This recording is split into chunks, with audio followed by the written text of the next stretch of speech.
All right, good afternoon. Can you hear me? Yes, we can, sir. Good afternoon, sir. All right, okay, so good afternoon, good morning, good afternoon, good evening from anywhere you might be joining us from. My name is Oladapo Babalola, the co-founder of Devops as a Service Nigeria, daas.ng, which is a mentorship platform in Nigeria to raise and train the next generation DevOps practitioners that will go out there to innovate and disrupt their spaces. Now, the unique thing about DAS is that we are not just teaching what DevOps is, but teaching you how it works from the foundation to a certain level of understanding. Another unique attribute about this platform for those that are joining us for the very first time is that it is totally free. And of course, you would be on the same platform, with our faculty speakers who are mentors, and then you can ask questions at the same time, anytime on our Discord channel. So it's a free platform, right? It's a free platform for everybody willing to learn the DevOps practice itself. And then at the end of the day, you'll be grounded with a full understanding of DevOps, the practices, culture, skills, needed to transform your workplace so that 6 months or a year from now, you can reflect and be thankful that you have risen up the DevOps ladder. So that being said, we'll be talking about networking. So today we'll be talking about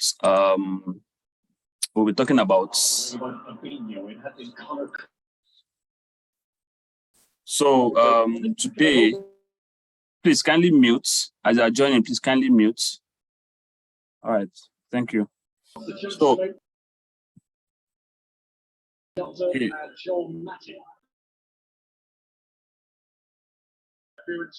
Before today, has been played since the opening weekend. Sorry. Okay, so today we'll be talking about networking in DevOps, right? What you need to know, what you need to learn and practice, because networking is that one thing that ties everything together. And this session will be anchored by our faculty mentor within the networking space, Osi Ataide, who is a lead network engineer at Abzone Group. So he is also a network automation expert, right? And also an avid Manchester United supporter like me. So if you are supporting another team, well, you would have had a better change of mind, right? But then that was on a lighter mood. So thanks so much, Osi, for joining in. Over to you. So I would like you to take us through what I call the realms and the dimensions of networking. Thanks a lot, Osi. So over to you. All right. Thank you, Dakbo. Thank you for the opportunity to speak to this audience. Everybody on the call, you're welcome. I'm hoping that we'll have a very good, informative time on this session today. So like that was rightly mentioned, I'll be taking you through introductions to networking. So this is going to be an introduction level course, and as we progress, like he said, I've grown in networking over the years, and networking is more of automation and DevOps now. In this current space that we are moving away from the traditional way of administering the network, the WAN and all that. So, but for today, we'll just keep it to the introductory to networking. Then as we progress along with the program, we'll get to see that aspect. So I'll proceed now to share my screen. As I do that, please, if you can see my screen, please do let me know.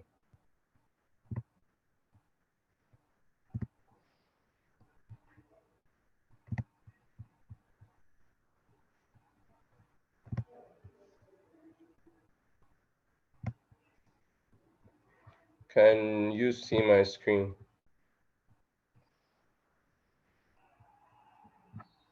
Yes, Osi. Yes, I can see your screen. I can see your screen.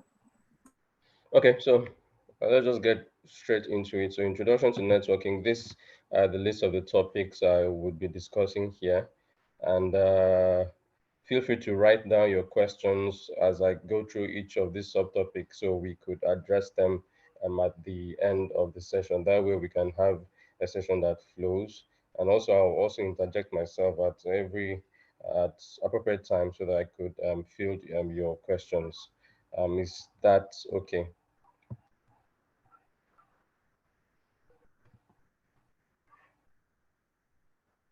Can anybody hear me? Is that okay? Yes, it's Please, okay. I'll need your Yes, responses so that I can go on. yes, I can see the screen and I can hear you very clearly. Okay. All right. So basically, so what's a network?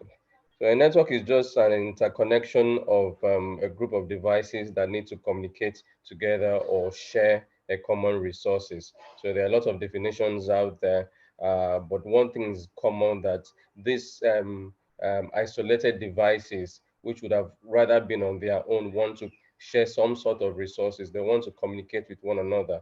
So that's what. So network is what forms that underlying communication pattern between the two. So between a server and a client, between you fetching a web page from a web server, or you sending your orders through a food vendor online. So that's both your computer, the network you're using, and everything, the whole channel, that group of computers that are associated that for that purpose of that communication is what a network is. So it's basically when two or more computers are joined together so that they are capable of exchanging information. They form a network. It can be as simple as you connecting your iPhone to your PC so that you can share or transfer devices. It's gonna be as complex as you trying to send someone something to someone in the United States through a system of interconnected devices. So that's what network is basically.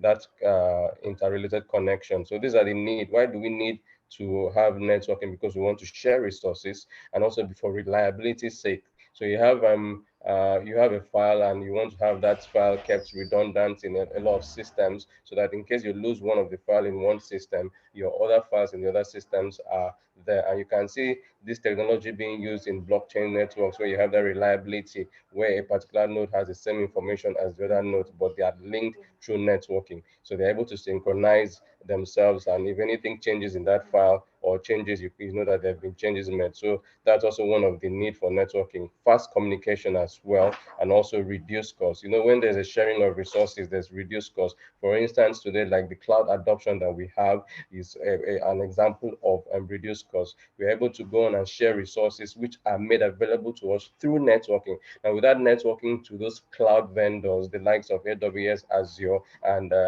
Google, you will not even be able to share those resources in the first place. So networking is an enabler for you to be able to share resources, which has also led to reduction of cost in the way we share resources and communicate with one another.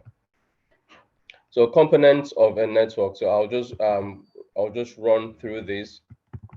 So there are four basic components actually. So all these things, there are a lot of them, but there are four basic principal components of a network: the hardware, the software, the protocol, and the transmission media. Every other thing is built upon that.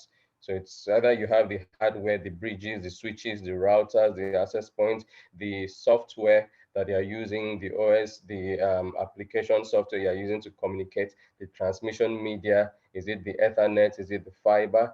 And the likes. I'll run through each of them and give you what they do and the components. So, but all of them are classified into those four broad ranges: hardware, software, protocol. The protocol is like the laws that govern how a particular transmission is done on a particular medium. So you have, for instance, if you're transmitting media on Ethernet, there are laws that govern how communication is done on Ethernet. Things like your broadcast, your collision domain, broadcast domain. There are things that govern that. So that's where the protocol comes to play. Then you also have the transmission media as well.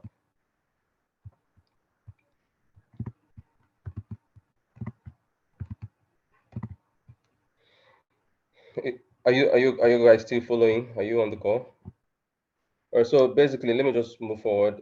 So server is just the computer that serves the data to other computers and users. So you have it's more or less like a server and client relationship. So you have a server, it could be any computer, it could be any end host system, it could be your laptop. It doesn't necessarily need to be a Windows server with this blade and these resources. As long as you're sure that your PC can withstand the CPU resource and memory resource that you want to serve to your client. So it's basically a server can be anything ranging from your PC to actual server blades that you have installed, rack and mounted. So it's just a computer that serves data to other computers and users. So like I said, it could be in the form of a hardware device, a program, or a computer. The server usually so it's what handles that request from the client. It receives the request from the client and then handles it by serving it either a web page if it was a web server, or doing some sort of logic if it was an application server, depending on what server it is. And then you know what the client is. The client is actually the device that sends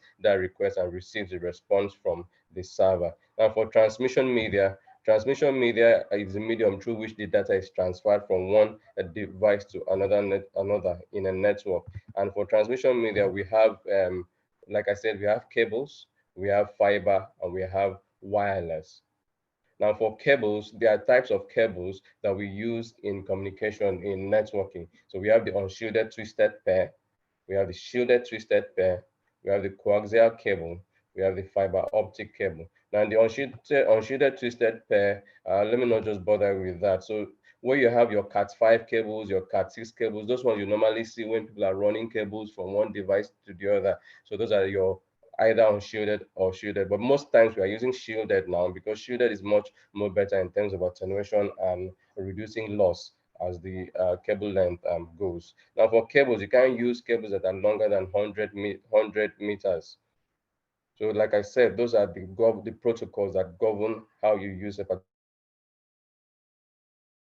particular media. So there are limitations for each of this medium, and that is what will influence what you want to use. So I want to communicate, I want to connect two devices that are in my house, maybe from my parlor to my room, and they're just within maybe 50 meters. Yes, I can use a cable for that because it doesn't exceed what was defined that cable can do, which is 100 meters. Now, if I want to communicate between two buildings, I can no longer use that are more than that. That means I can no longer use shielded twisted pair or an unshielded twisted pair cable. Then I have to now move to things like a fiber or transwireless. Even for fiber, I have to now move to things like a fiber or transwireless. Even fiber itself have their own advantages I and think your this thing anti-fiber is mode, which breaking. can go from a miles to a few kilometers. There have been ways to go around it. Can you hear me now? Your sound is breaking. We can't hear you very well. It's breaking. How about now? Is it still breaking now? No, I think Can it's any other fine. person? Yeah, I can Okay, hear it's you. I fine. can hear you. You can hear me now. Okay. How about Yeah. my Yes. screen? Can you still see my screen? Yes, I can see your screen.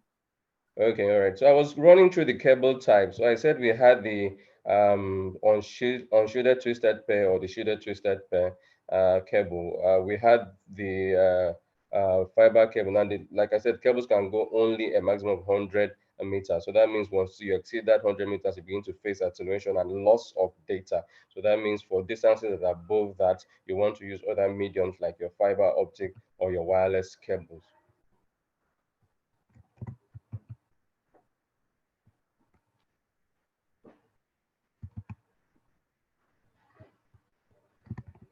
So we have the NIC. Your NIC is just your network interface card, which is your LAN adapter or your network card adapter. So most of the systems or devices nowadays, because of how cheap the Ethernet medium is, come with their LAN adapter. So it's what connects your system to the network within your local area network, or yeah, where you find that system being situated.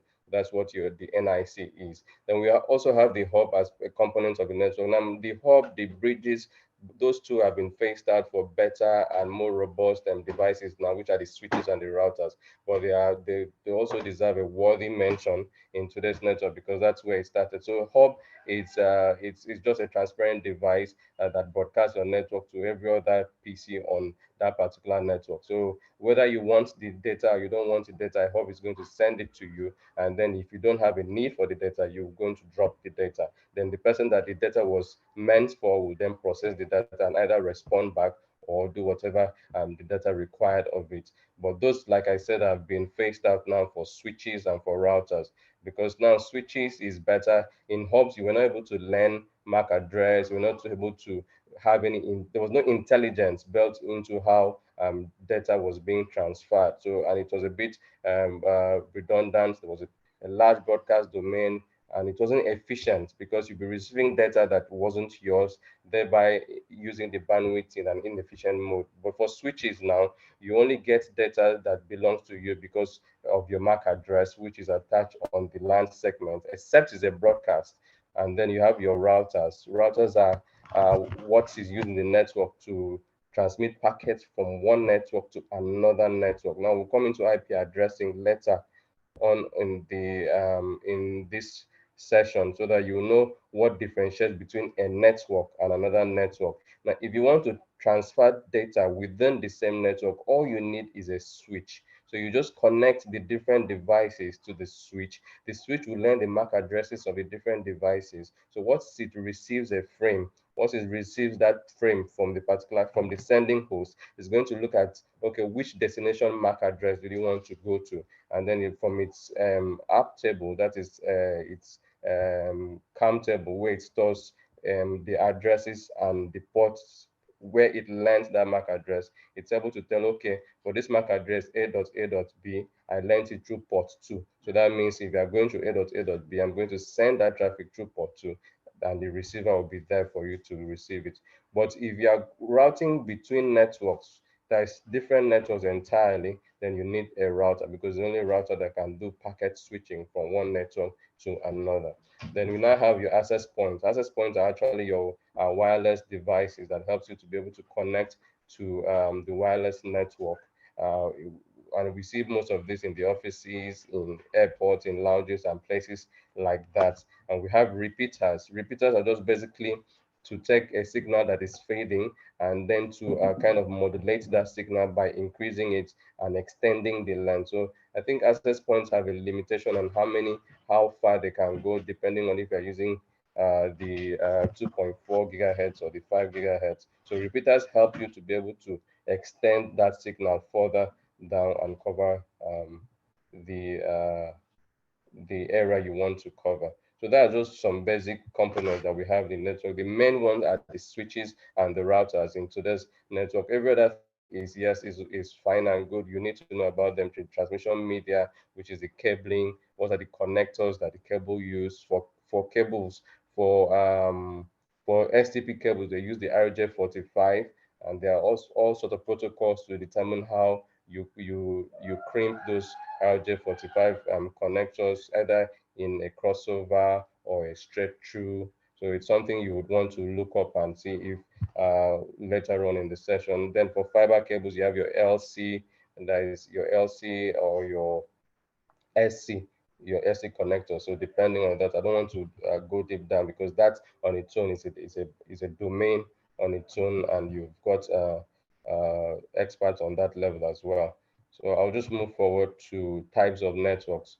Now, types of networks, we have the local area network.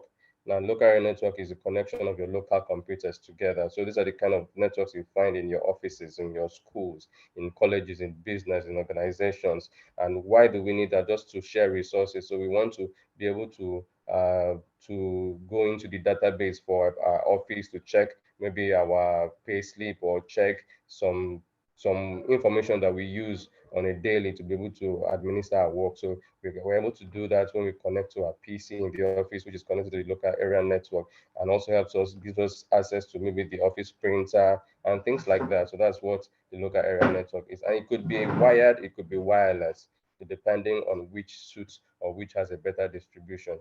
So if you have it at wireless, that's what we then refer to as the wireless local area network, which is WLAN, which is also a type of network. The advantages for this type of network are security. You know, it's just within the space it's been deployed. It's not exposed to the internet in any way. The internet there, you have your private networking. Like I said, we'll go to IP addresses later. You have your private networking IP and your public IP. So your private IP is a bit secure from the outside world. So it provides that security. And there's a speed in connectivity. Everything you want to reach is within a certain geographical or location, or within a confined space, and you're using probably Cat5 cables. So that speed, because they are within where you are, so you have low latency, high speed, and low expense. And then we also have the wide area networks. And the wide area networks is connectivity of various lands together. For instance, what banks are using. So you have a lot of, for instance, UBA has a lot of branches. I'll just take them as an example. So they have a lot of branches in Cross River, a lot of branches in rivers. Now, the way they're able to connect all those branches together, when you go into the branch, inside the branch, you have a local area network that connects the system, the PC, the teller to the manager, to the all the guys working within the banking hall, connect them. So that's the local area network for that particular branch. Now, branch A is connected to branch B, which is connected to branch C, which is connected to the headquarters. So that's what you now call the wide area network, because you have the interconnectivity of all those local area networks. So examples of that are the internet. The internet actually is a wide area network because its range is very broad. It's not limited by geographical area. It can spread across entire cities. It can spread across entire states, countries, or continents.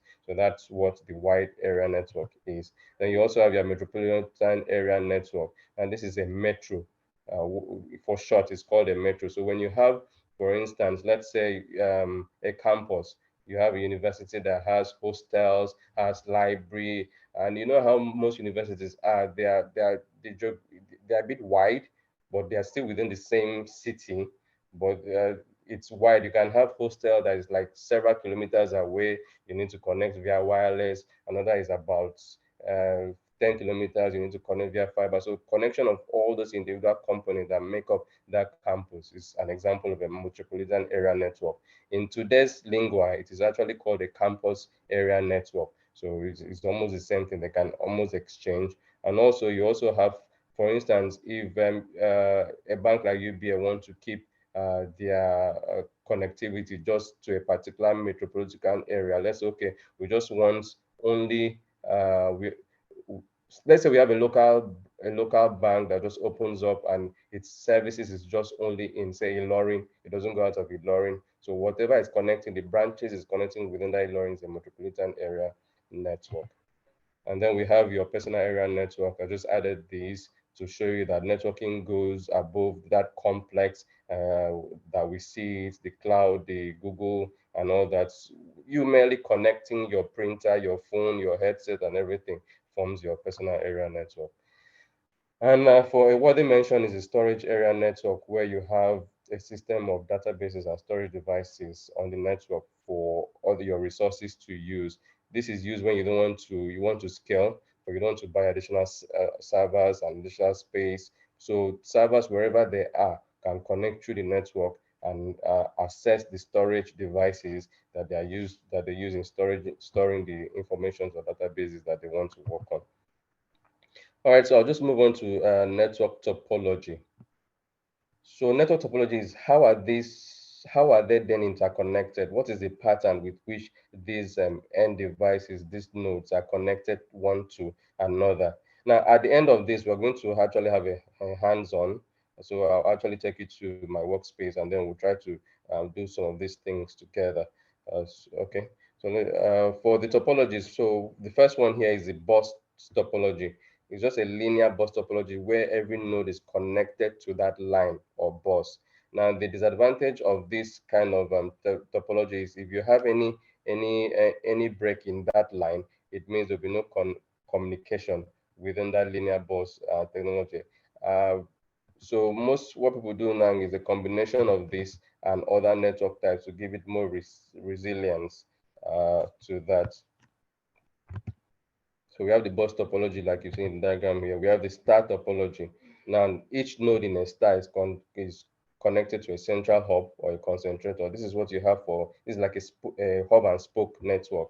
Most DMVPN networks are like this. In fact, most of the FIs use this kind of network where their data centers are the hub and the branches are the spokes. So the spokes communicate to the hub to get the information that they want. So you go into a branch and you want to fetch your information, it communicates to the data center that's at the hub to find out that okay, does this person actually have an account with us, and what is his balance and all that stuff. So that's most times what is being used, the start topology. So data on the star network passes through the hub before continuing to its destination. So the hub is what manages and controls all functions of that particular network. Then you have the ring topology. This is a closed loop topology. So this is what was referred back in the days as the token ring. Now in the token ring network, there's a token that governs the right to transmit data from one device to another. So that means if device A wants to send any data, it will grab hold of that token and then put its own message on the token and pass the token to the next device. So the next device will look at the data that's been attached to the token and then find out if it was for it. If it is not for it, it will pass it to the next device. Irrespective if he himself had something to communicate, it has to wait for the token to go around the ring and be free and get back to him for him to be able to attach his own message. So that's how the token will go from one device to the other till it gets to the device that the message was destined for, who will then retrieve the message from the token and pass it back to the sender. That's how the sender will know that the information has gone to that. But like I said, most nowadays what we do is a combination of your star and your bus topology to form a kind of a mesh topology that gives you the benefits of each of these topologies within the networking domain. Okay, so let's move forward to the OSI and TCP IP model. Now, this is very important and it's like the basics of networking because everything that you explain and everything that you do on the networking is explained by this model. Now, the TCP IP model, the OSI model, they have similarities. They were actually competing models. It's like you have your Android and your iOS.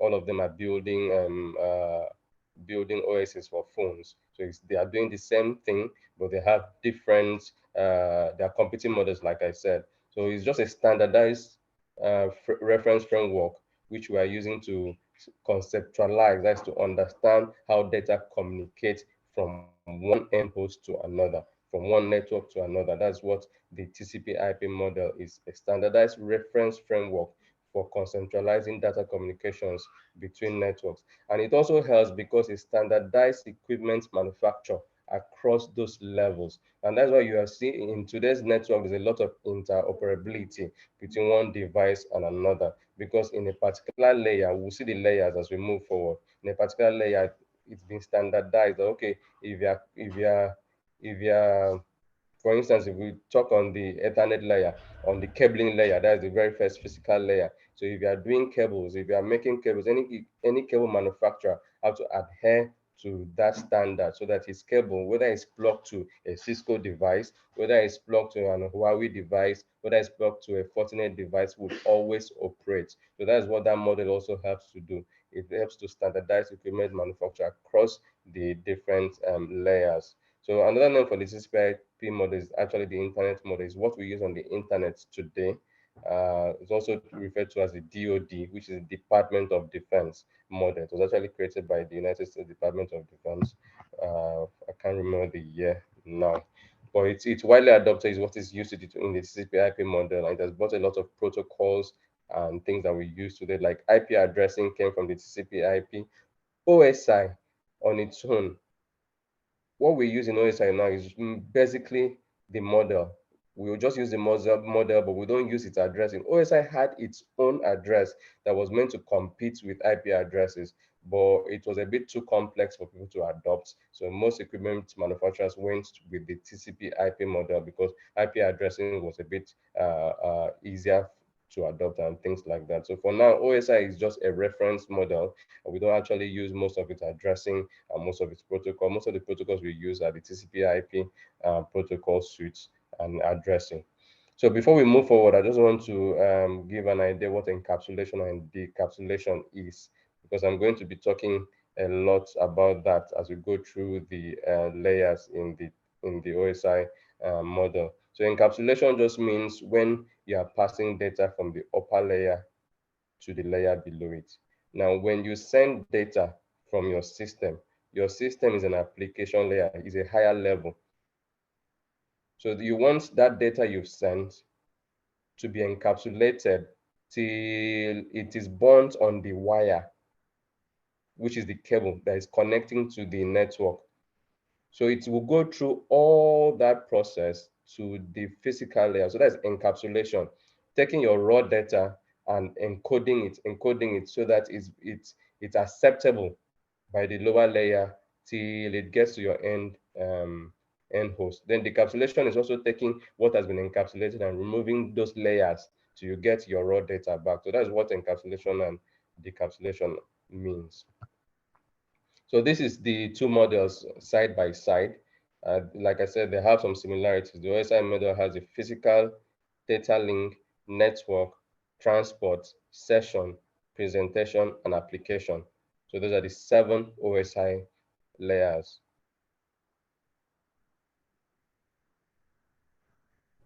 So there are so many acronyms for this. All people seem to need data processing. That's one I normally use for the OSI level. All people seem to need data processing. So all application, people, presentation, SIM, session, to transport, network, data link, and physical. So all people seem to need data processing for the 7 layers. Now the data link and the physical link of the OSI corresponds to the network, to the access layer for the TCP/IP, which is also called the network interface. So that's the what interfaces with the network device. Then you also have layer 3, which is the network, actually corresponds to the internet layer of the TCP/IP, while transport corresponds to transport as well. Then all the application, presentation, and session is all boiled down to application for the TCP/IP. So I'll break these into their respective layers, and then we'll talk about what are the functions, what are the protocols we can see there, and what devices are there. Okay, so please, can you all still hear me? Yes, I can hear you. I can hear you. Okay, please, if I'm going too fast, please let me know.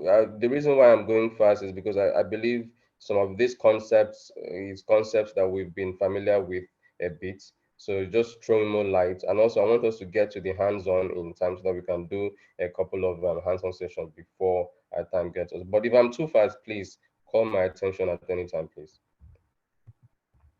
Yeah, you can take it slowly. Okay.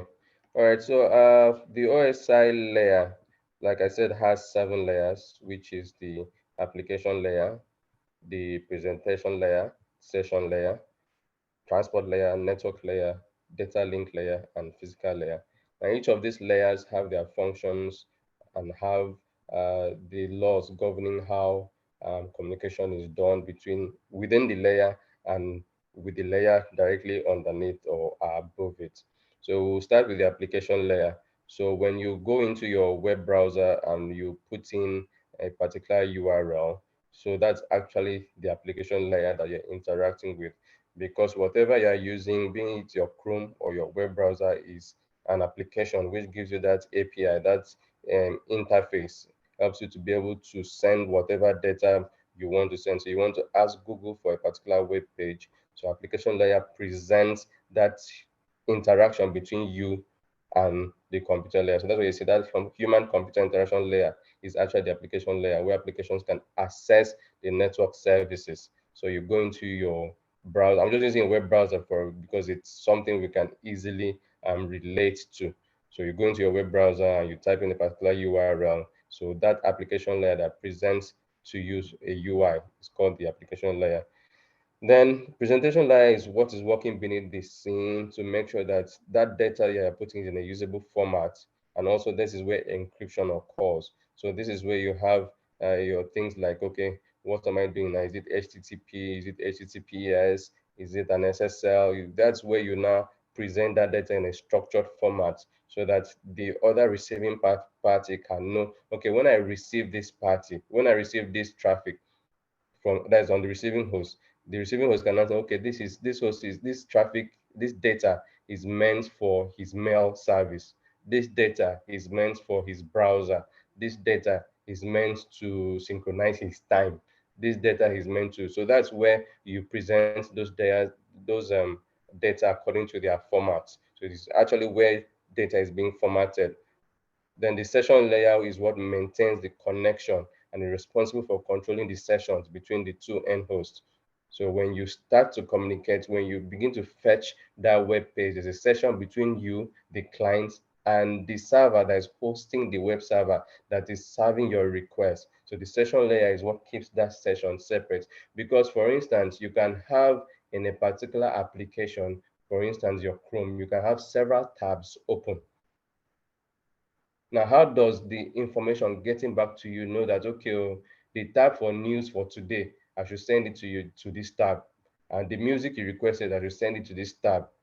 So session keeps each of those sessions separate. So by the time you go to your separate tab to open a different request, maybe you want to watch Netflix, it makes that session to be different from the other one that you did that was going to Google to query Google for a particular information. So that's how when the information gets back to you or gets to the receiving host, it's able to keep it separate because the session layer is what enable that is responsible for controlling the sessions, and the way it does that is by a combination of port numbers, which is get from the transport layer. Combination of port numbers, which we'll talk about later. Then we move on to the transport layer. So now you've encapsulated your data.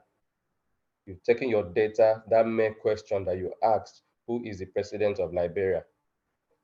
The application layer, your Chrome has taken it, encapsulated it, your presentation layer has formatted it, the session has kept it separate, now it passes into the transport layer. Now, transport layer is is where the transmission protocols lie. So that's where your data is being transmitted. So the main thing that happens in the transport layer is reliability. Do you want to send this information reliable, or you don't care about the reliability? And there's advantages and disadvantages to that, and there are use cases for that, which I'll discuss briefly. Now, reliable means, okay, for each of these data that you request for, you want to make sure that it gets to the end host and that the end host receives it and then replies accordingly. Now, that is time consuming in a way, and is not good for real-time data, such as your live video, because there's no time where I'm going to send you 1 pixel and then you acknowledge I've gotten 1 pixel. I send you a small voice note, A, you say I've gotten A. You will not be able to form anything meaningful of that real time. So that's where you go for things like the UDP, which is not reliable, it's not connection oriented. So things like UDP is where you use in your live streaming because you just want to get it as it comes. That's why you see most times as you're watching live things, you begin to see there's a patch in your TV that is blank. It's been lost somewhere, and then all of a sudden it refreshes and everything is clean again because we don't really care about the reliability of the data that we are passing. But for reliability, when we are concerned with reliability, we use things like TCP. For instance, your HTTP protocol that your web browser use, reliability is built into it. Because if I ask information of a web page, I want to know.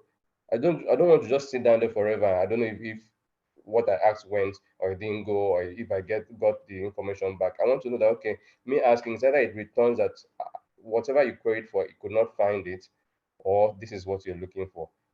You don't just want to sit down in an endless. So that's what the transport layer does. It transmits data using transmission protocols, which include the TCP and the UDP.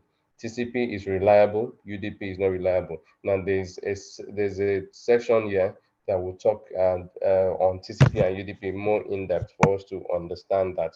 So now once we've decided we want to send the information, the data reliably, and then we've encapsulated it. The next thing we need to find out is where on the network is even this device you want to send this information to. So that's where the network layer comes in. That is where logical addressing, like your IP address, is coming. Because you want to know, okay, you are trying to reach Facebook. Where does Facebook server sit? Where is the closest Facebook server sit that's going to fetch that image that you want to view that you uploaded in 2012? So you've clicked on the image. Now, all these things happen in a split second, but it is what happens behind the scenes. So it will not do, okay, this is the IP address of that particular location. How do I get there? That's where the network layer is. So that routing, that switching of the packet from you all the way to where Facebook server is, and then the response back from Facebook server back to you is done on the network layer. Now, once we've known where we want to send the traffic to, the next thing we need to do is to encapsulate it to the data link layer. Now, this is where the physical addressing of the device is. So, okay, I want to send something because I can't send something to a logical address. A logical address is not bunting to the server. So if you all the server or devices that you buy has a MAC address, which is a physically bunting address, that's how you actually send data. You send data to physical addresses. So once you've encapsulated up to the network layer and you're down to the data link layer, you want to ask yourself, okay, what's the MAC address? What's the logical link control for that particular device you want to send it? Now the device might be local to you. That means you readily have the MAC address, or the device might not be local to you, which in that case, the network layer would have told you that this place you want to send this traffic to is not within your local area network. Oh. So that means you have to send it to a gateway. A gateway will take it out of your network. So that means I wouldn't know the MAC address to tell you. So that means you have to send it out of the network to the network that that Facebook server resides in, for the network to then tell you, okay, oh, this is the MAC address of the Facebook server, and then you now send your device to it.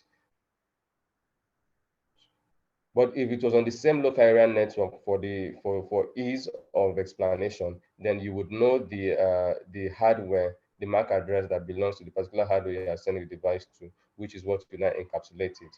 And then you now move on to the physical layer. Now this is a bit of ones and zeros that you put on the wire, or you put on your wireless network, that's then transmitted to the other device. So this same thing is done in the reverse direction when it gets to the end host, which is called decapsulation. So it picks it up on the physical layer, it strips away that physical layer so they can see the MAC address.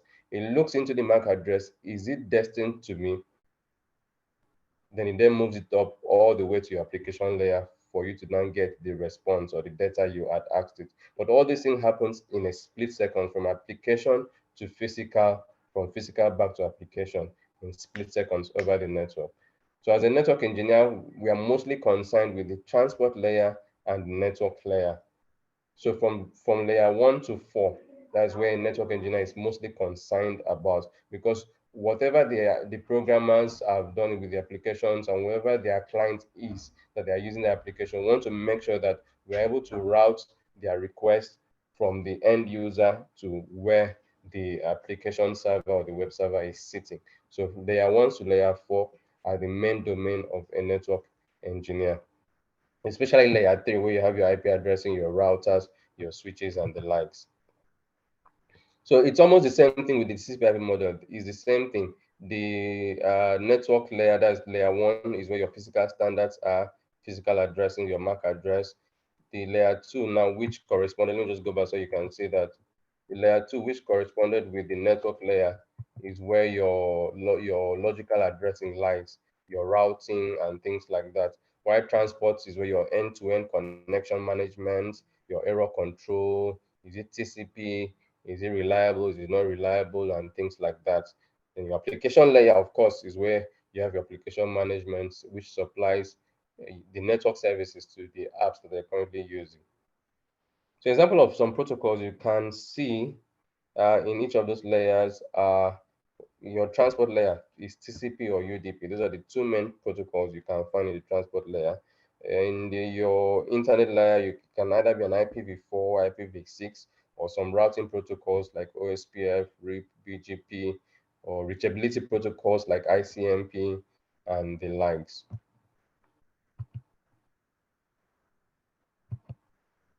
Okay, so TCP. So let's come to TCP because it is widely used by most applications for communication across networking devices. So what TCP fully stands for is Transmission Control Protocol, and is a communication standard that enables application programs and computing devices to exchange messages over a network. It's a reliable way of sending packets. So like I said, it builds in reliability into sending packets. For each packet that I send to you, I want to know that that packet got to you. That's number one. I want to know that the packet I sent is the packet you received. So it has a form of error control where we have a checksum. So I'm going to send you this packet with a checksum. When you receive it, also do your own calculation and check with my own checksum. If they match, that means the packet is the one I sent you. If they don't match, that means there will be some corruption in the packet along the way, which means you're going to either drop it or request that I resend it. So the way it does this is what is called the TCP three-way handshake. Like I said, TCP is connection oriented, while UDP is connectionless. I don't even care for UDP. UDP does not care if the party it is sending the information is even available or ready to receive it. I'm just going to send it to you. So like I said, live streaming is an example of that. Whereas TCP, I'm going to first try to form a connection between the server and the client to make sure that we have that connection going, that handshake, before I start to send any data to you. And we'll see what the three-way handshake is all about. So this is an example of the three-way handshake. It's used for establishing connection. And also once you finish sending the information or the data across, it's also used for terminating connections. So as a client is going to send a SYN packet that we want to synchronize, but it's called SYN in short. So I'm going to send you a SYN packet with a particular sequence number. Now, since I'm the client, I can choose any sequence number. I can choose 1002, 1000, any sequence number whatsoever. I can choose that. For the purpose of this explanation, let's just say the number we choose is called M. Now, once the server receives that SYN packet with a sequence that was equal to M, what it will do is to send you a SYN of its own and an acknowledgement of the packet you sent. So I'm going to also send you my own SYN packet N while acknowledging your sequence number by adding 1 to that sequence number. So if it was M, my acknowledgement will be M plus 1. What that means is if you are sending me a sequence of 1001, what you need to see when you get the packet back from me is my own SYN and an acknowledgement of 1002. I don't know if that is clear or it's confusing. Should I go over it again? It's clear. It's clear. Okay. So the server will send the SYN and the ACK packet. And then once I get that, I need to acknowledge. So you see, it's 3 ways. I send a SYN, you send a SYN, acknowledging my own. Now, me, I need to acknowledge your SYN packet. So now I'm going to acknowledge that your SYN, which was in the SYN ACK message, with an N plus 1, just incrementing it by 1. So when you receive an incrementation by an acknowledgement number that's been incremented by 1, you know that, okay, yes, I actually got that data from you.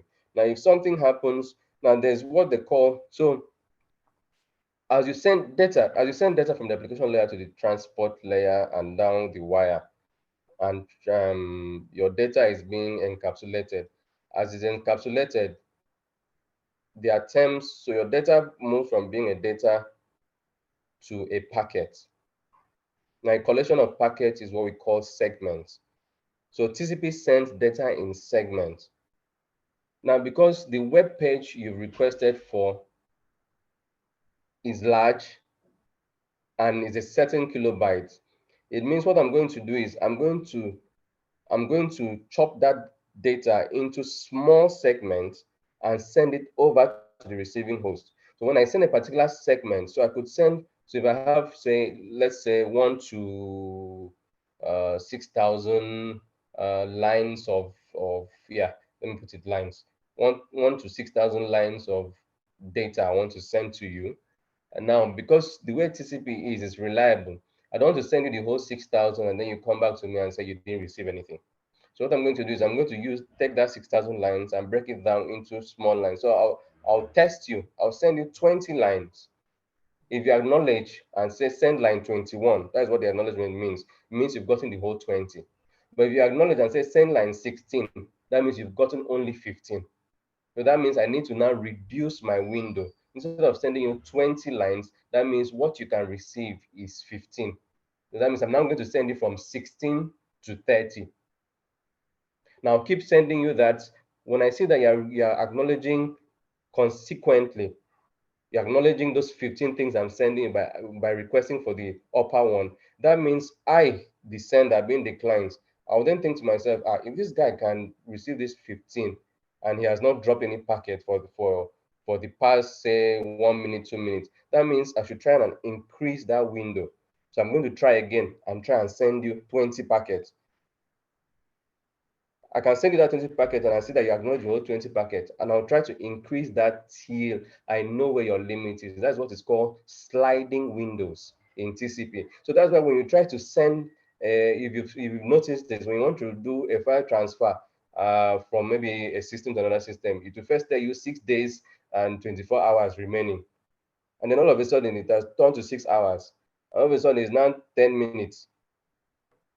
So that's what happens in the TCP windowing. It's called sliding windows, where I try to see that I do not overrun your buffer. So that's why TCP is very reliable, because it makes sure it doesn't overrun the buffer of the server, of the receiving host, by sliding its windows up and down according to your acknowledgement. And then when you're done sending the data, there's also the terminating connection, which is you send a finish, a fin. A fin statement means I'm done with this particular connection and I want to let the resources go. So you send a fin, the server sends a fin app, and then you acknowledge. So I hope that was clear. Yes. Okay, because this is very important in communication. There are so many other things that are built into this that helps to enhance how things are sent. This is where your QoS is. This is where things like your TCP slow starts and all other things I wouldn't want to go into. But this is the basics of a three-way handshake, that we form a connection-oriented, connection-oriented communication between the client and server before we start sending our data to each other. Okay, so ports. So ports are just what identifies the particular applications. Like I said, the session layer is what keeps the sessions separate. The way it does that is because there are port numbers that are tied to every particular application that you are using or protocol. So if I want to send a mail, there's a port number for mails. There's a port number for web browsing. There's a port number for DNS, for DHCP. For most of the protocols that we use in the TCP IP, there are port numbers. Now, there's a way these port numbers are segmented. We have the well-known port numbers, we have registered port numbers, and we have dynamic port numbers. Now, well-known port numbers are port numbers that have been reserved by ICANN. ICANN is Internet Corporation for Address Naming and Assignments. They're the ones that deal with address naming and assignments on the internet. So 0 to 1023 is our well-known port numbers. They've been reserved. You can't use it for any other thing aside from what they've been reserved for. And this, in the next slide, you see some of the common well-known ports that we have. Those have been reserved for common applications that are being used on the internet on a daily basis. Now, there are registered ports. Now, 1023 cannot begin to cover the number of applications, the number of protocols, the number of things that we have on the internet. So that means if you are an organization and you want a particular port number to be used on the internet without another person using it, that means you have to go and have it registered. So you have the 1024 to 49151 as the registered ports. So you can choose within any of that range to have it registered as long as it's free, and then you could use it as well. Then you have your dynamic port numbers. Those are the ones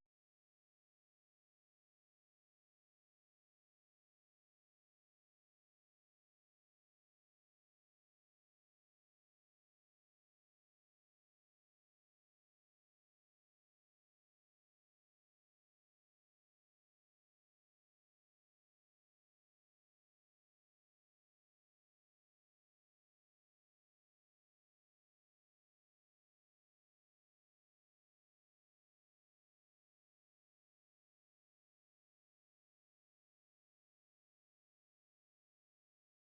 for SSH, the port number is 22. That you can also see the protocol, whether it's either TCP or UDP. Now, there are some protocols that are both TCP and UDP at the same time. For instance, you have your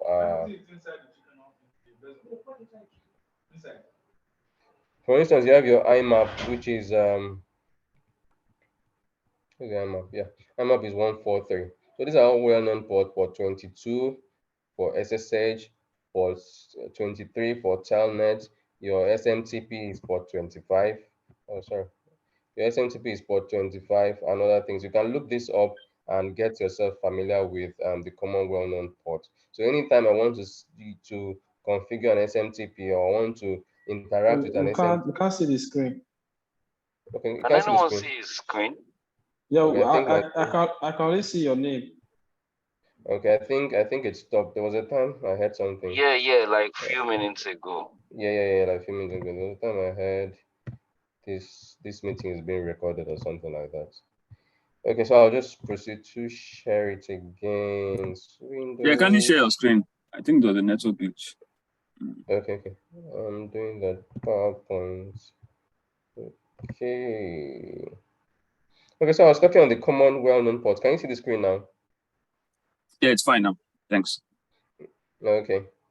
So these are things that as you continue to use on a daily basis, you get used to it. You get to know that SSH is port 22.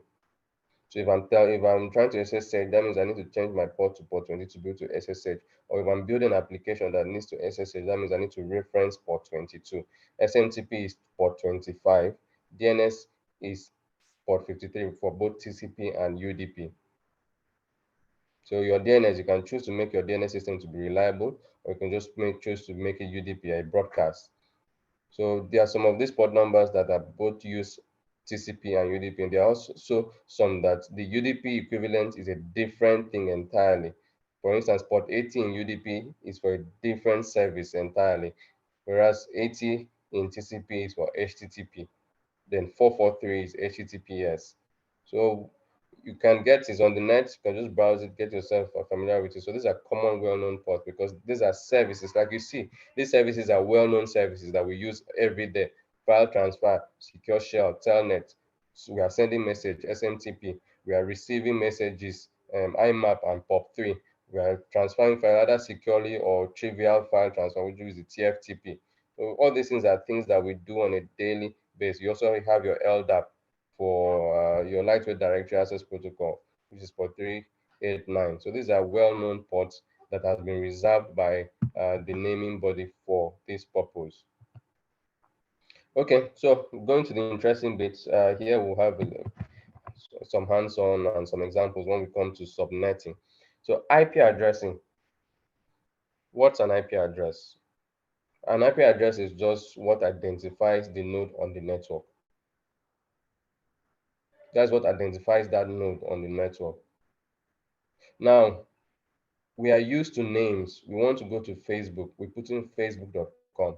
The network does not understand names. Remember, computer is a bit of zeros and ones. So everything you do boils down to zeros and ones. So the only way you can identify that particular Facebook server you are trying to reach is by its IP number. But what DNS has helped us to do is be able to mask that IP number in a number that is in a name that is familiar to us. So instead of me cramming that Facebook is 41.2.3.6 or whatever IP addresses they have, I just know a name. Anytime I want to go to Facebook, I put facebook.com. Now there's something that happens behind the scene, which is called the name resolution, which is handled by the domain name server. It converts that name to an IP address because without it converting into the IP address, it can't forward. And if you've noticed, in the past weeks, we've had a lot of downtimes in Azure, in that was it AWS before Azure, or was it Google? But we've had a lot of downtimes that have been related to DNS failing. Because once DNS fails, that's it. Too. If you put facebook.com and your system does not know how to translate Facebook to an IP address, that package is not even leaving your system in the first place. So either you're using your service provider's DNS server or whichever DNS server you're using, but you should have some. So that's why most times when you have an IP address, you have a gateway, you have a subnet mask, a DNS server, and things like that that helps you to do the resolution. So that's what an IP address is. Identify the node on the network for you to then be able to route packets node to node, node to node, till you get to the particular node that you are looking for. So it's the logical addressing of the nodes that communicate on the network. Now, IP address is a 32-bit number, which is 32-bit means 4 bytes. A byte is 8 bits. It consists of 4 octets. Now I've gone on to give you an example. An example is 192.168.1. Let's say 0. Sorry. Which you can represent in binary. So that's it in binary. 192 in binary is 110000 till you have all that. So this is what is actually in the packet header that is sent from device to device. So this is what the computer is actually looking up. These zeros and ones is looking against its own 0 and 1 to see, okay, this IP address, does it belong to me?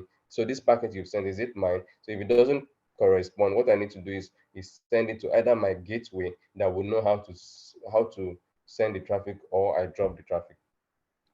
So that's what the IP address does. It is usually combined with a subnet mask and a gateway. Now, a subnet mask is also a 32-bit number. What it helps you to do is to be able to know the network portion and the host portion of the IP address. And this is very important, and this is very critical in IP addressing. It's the subnet mask that determines which part is the network portion, which part is the host portion.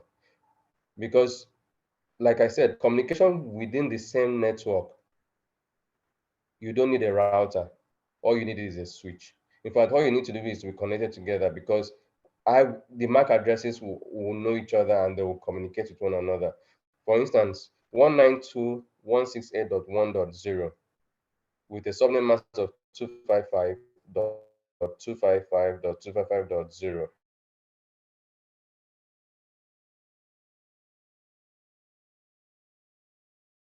Now let me show you how that maps the network. So wherever it's in octets, 255 means you've turned on all the 1111 into 8 times. So that's it will give you 255. So wherever you see 255, that is the network portion.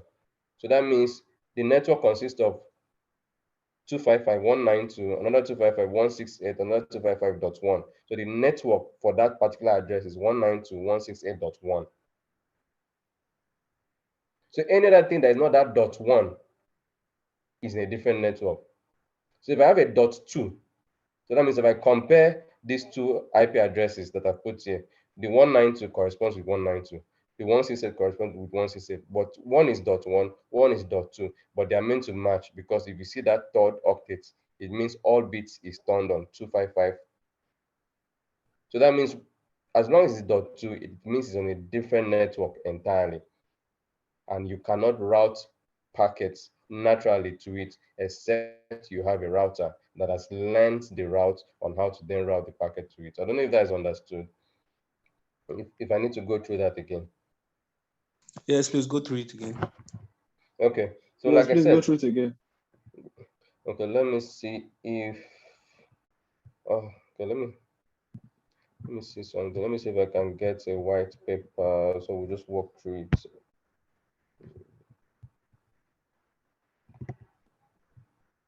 Okay, is a pen here? Okay, all right. So I'll just make use of this pen. Okay, so if I have, like I said, so we have these two addresses, man, to write with this thing is Wahala.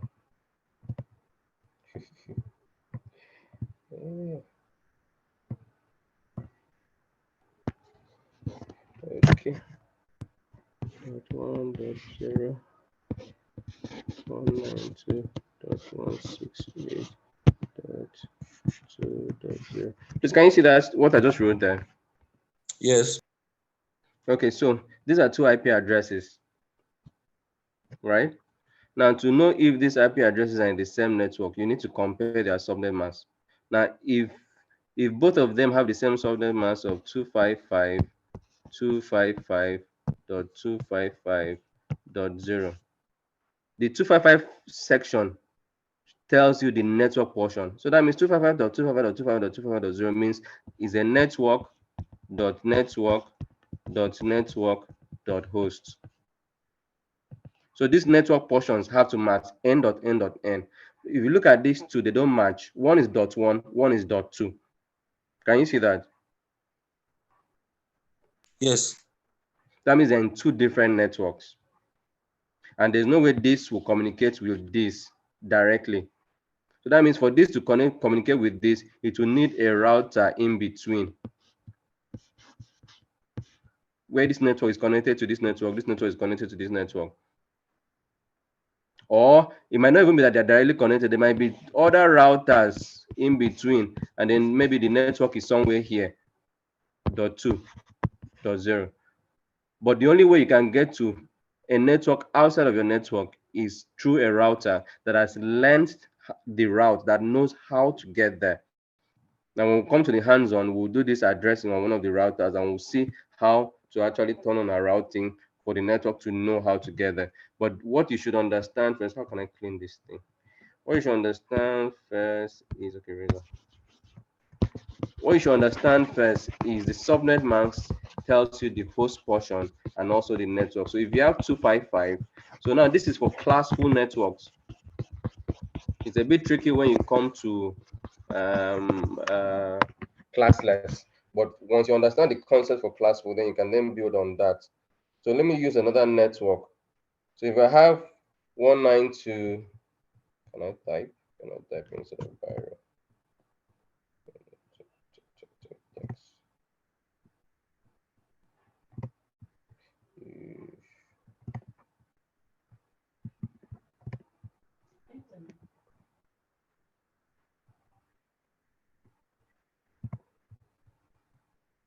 Yes, sir, I'm trying to see if there's other thing I can do apart from that. This pen should be hard to use.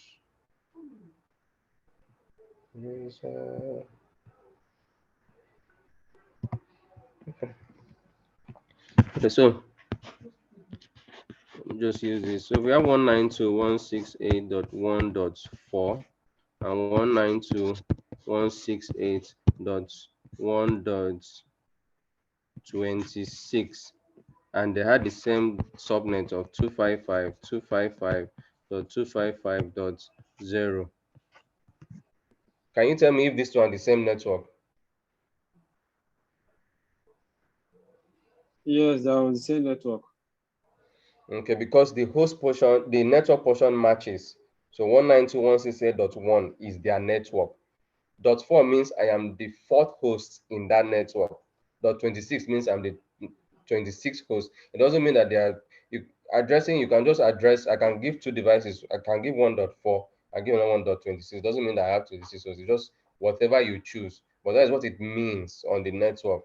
It means we both belong to 192.168.1 network, where I am .4 and you are .26, and we can communicate together because we're on the same network.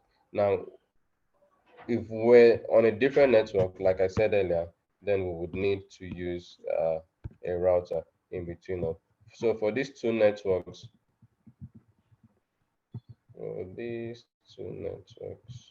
we'll see this come into play once we get to the hands-on. We'll see this come into play. So that means for those two networks, all we needed to communicate is a switch. So if I have a switch and network B is that .24 is here, and there's host device A here with .4. That means we can easily communicate with one another because we are on the same 192.168.1 network. And what informed us that we're on the same network? Because we had the same subnet mask of 255.255.255.0. Another way to write subnet mask is in a slash notation. This is the same thing as saying /24. And the reason for that is if you turn on all these bits, remember this is all one. So 1, 2, 3, 4, 5, 6, 7, 8 dot. 1, 2, 3, 4, 5, 6, 7, 8 dot. 1, 2, 3, 4, 5, 6, 7, 8 dot. 1, 2, 3, 4, 5, 6, 7, 8. So this is 255 all ones, 255 all ones, 255 all ones, then 0 all zeros. So if you count this, you count all these ones, this is 8, this is 16, and then this is 24. So that's how to get the slash notation of a subnet mask. So slash 24 means 255, 255, 255.0. Slash 16 means, let me erase some. Who can tell me what slash 16 will mean?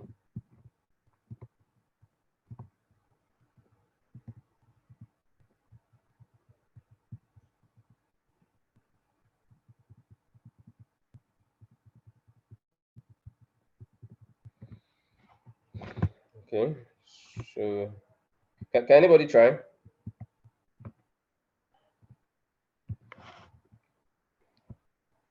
Can anybody try?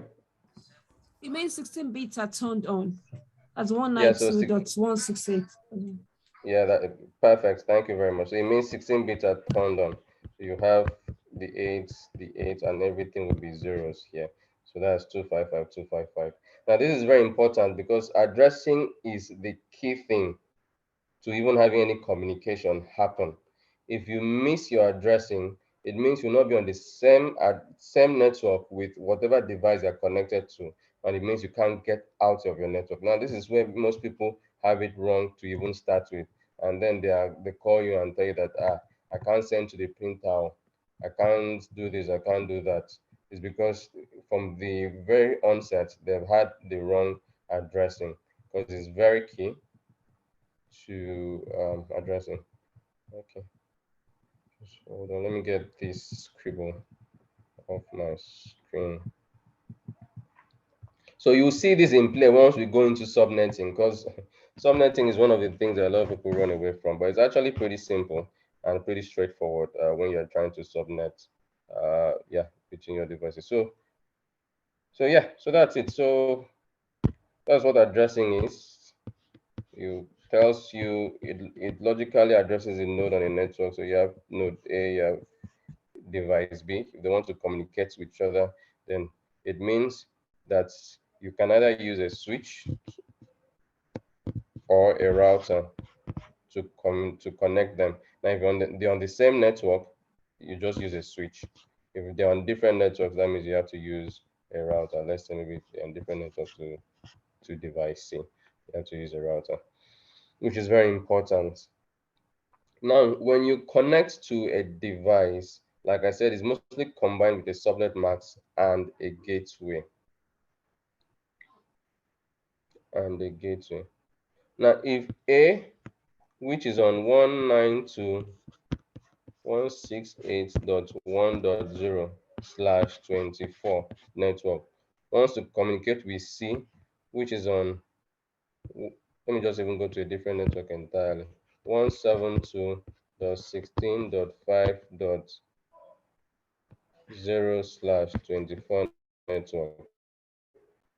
Now, what happens when this comes? It means for device A, when you're configuring the IP on device A, you're going to give it an IP address. So you're going to say, okay, I'm going to give you .5. So let me give you .5 on the one network. Maybe this one is .7. Device C is .7. So the next thing you want to give this guy is his default gateway. The default gateway is, if I want to go out of this my network, who do I send the packet to? That's what the default gateway is. That means this device here, this router here, will act as the default gateway. So what is the IP here? What's this IP on this device that is within my network? Remember, you can only send something to an end host that is within your network. So let's assume that you have this guy configured as 192.1. So that is 192.168.1.1.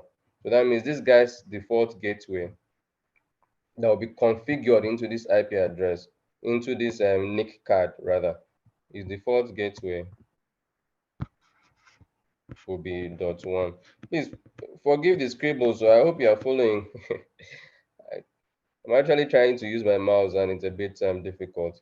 So once you have that default gateway and the IP address, and all of a sudden you go into your web browser, you go into your web browser and you type in this IP. Maybe you want to communicate with this IP. What that does is it looks into this IP 192.168.5.7. It compares it with its own IP. What does it use to do that comparison? The subnet mask. It uses the subnet mask to do that comparison.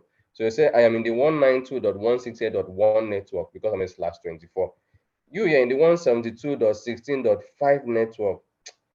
We are not in the same network. So what that device NAND does is, okay, you know what?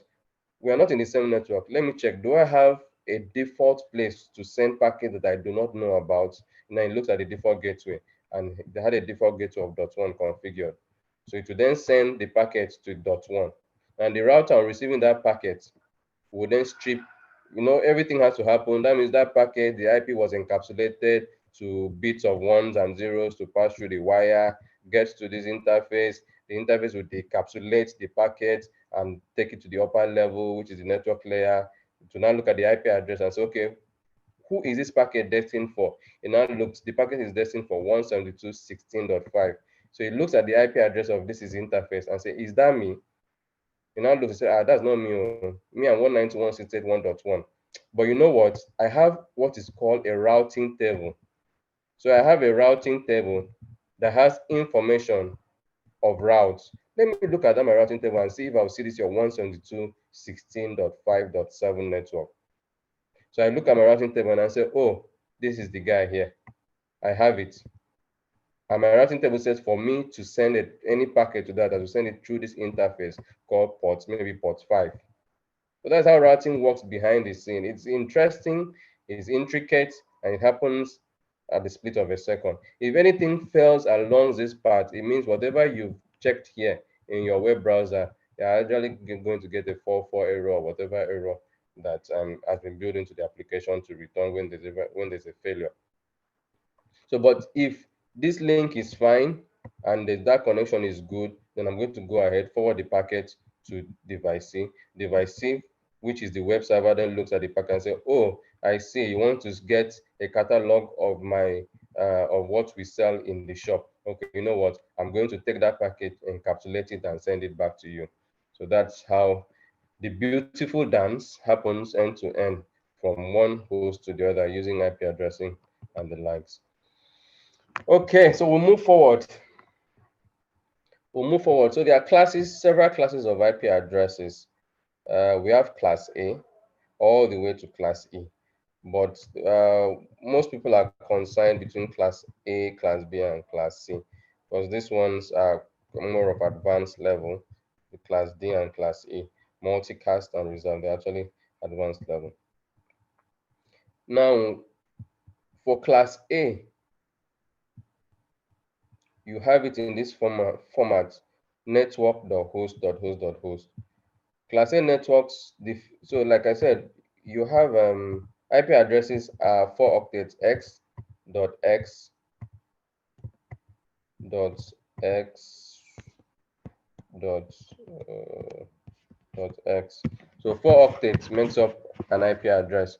Now this first octet here is very important. That is what you use to know what class an IP address falls in. If this first octet is between 0 to 126, that means it is a class A network, and it has a subnet of /8, where this is the only side that is turned on, where all the bits are turned on, every other thing is 0. Like you can see from the subnet mask 255.0.0.0.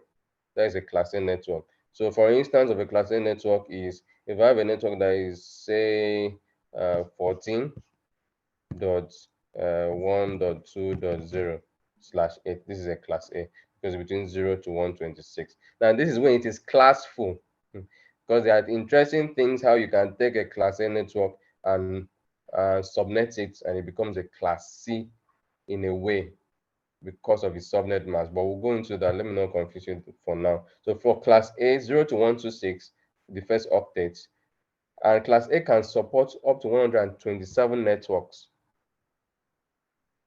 So there are 127 networks between a class A, and it can support up to 16 million hosts, 16,777,214 hosts. Now, the whole IPv4 address can support 2 raised to power 32. So if you do that, you know how many IP addresses you can have. Because like I said, you know, they are 32 bits. So 2 raised to power 32 if you want to convert to decimal. That's how many IP addresses that the IPv4 can support. And there's been enhancement to IP addressing. If we have the IPv6, we'll not talk about this, maybe later lessons. This is a 128 bits, because like we've said, we've exhausted the IP address in this scheme, as in like, oh yeah, baby is crying. Okay, so we've exhausted the IP addresses in this scheme. We'll come to what is called public and private IP. So you understand what I mean by saying we've exhausted the IP addresses in IPv4 scheme. We have very limited IP addresses, just 2 raised to power 32.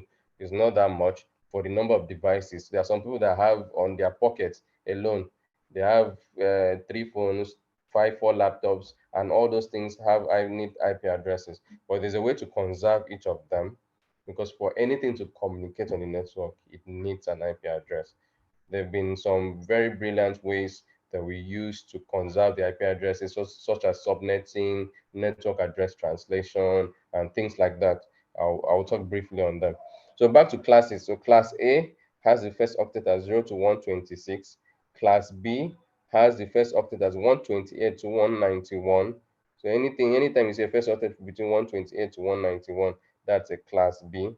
And a class B can support 16,000 networks and 65,534 hosts. And the subnet mask of a class B is /16. So /8 is class A, /16 is class B. Then we move on to class C. Class C is a /24. Sorry, I didn't include that here. The subnet mask of 255.255.255.0 is the class C. And these are classful networks, meaning that how am I? Meaning that this is out of the box. This is how networks are before you begin to do variable length subnet mask or subnetting, as it is called.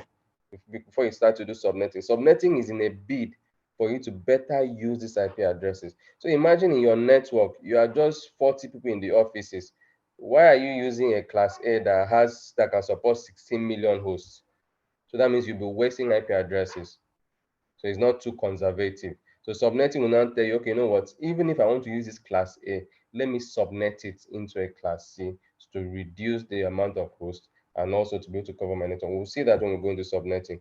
So those are the 3 main classes: class A, class B, class C, where you have your /8 for class A, /16 for class B, /24 for class C. And these are the ranges of the first octets. Class A is 0 to 126, class B is 128 to 191, class C is 192 to 223.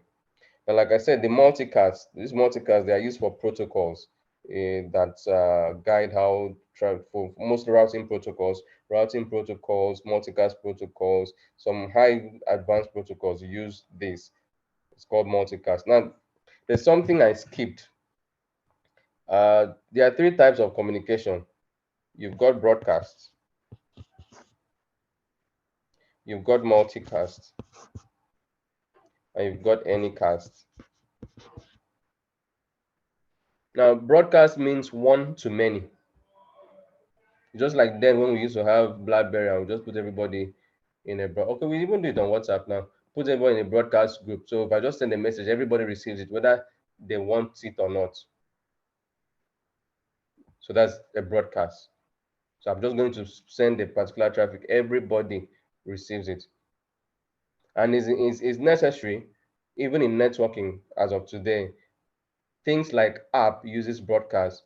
So the very first time you want to send data with a network, the switch will not know where that destination lies. So I say, okay, I want to send something to host B and I am host A and we are connected to the same switch.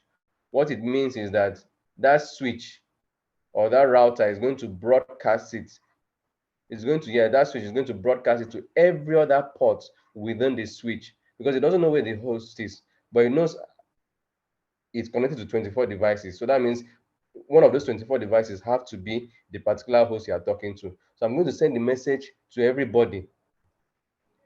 And then the person that the message is meant for will now reply.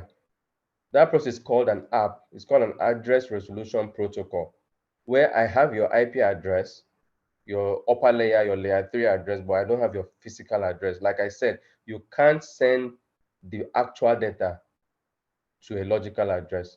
The actual data has to be sent to a burnt-in address, which is the MAC address, which is the hardware address. So once you've done all the routing, it has gotten to the particular network that belongs to Facebook. When it gets there, the switch that is connected to Facebook needs to app, or the router needs to app to that server to get the MAC address, which it then sends the data to it. So broadcast is still in use because that's how you are able to use to get the MAC address for the first time. Once you get it, you put inside your MAC address table. The next time you want to send message, you don't need to broadcast, you don't need to app again because you already have it in your MAC address table.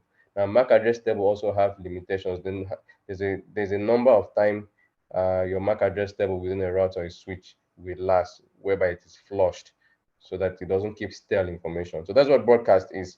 Moving back to what brought me to that discussion, multicast is one to,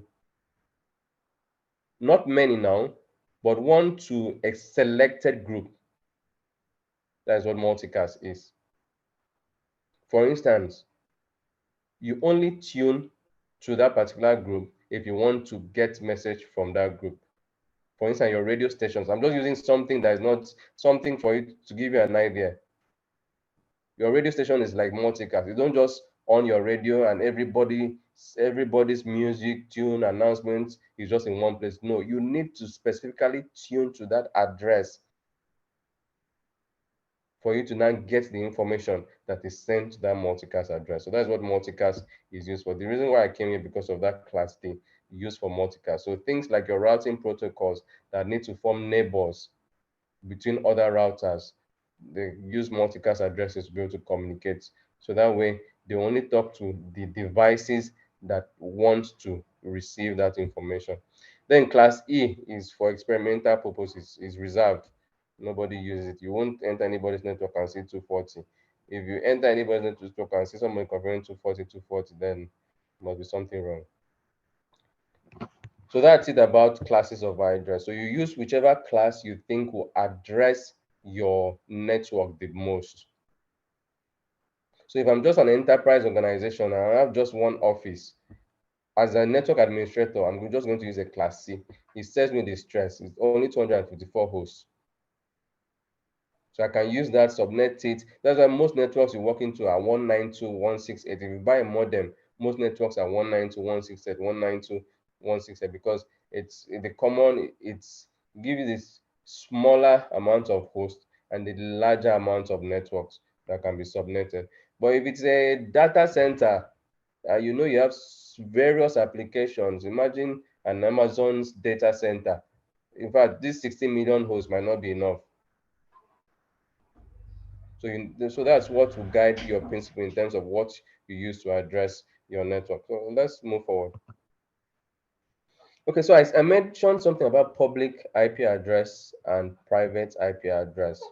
Now I'll proceed to explain what the differences is. So that's public versus private.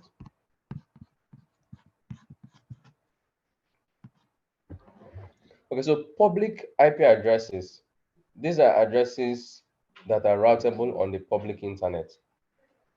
Now, like I said, there are bodies, there are organizations, there are protocols that govern how people communicate on the internet.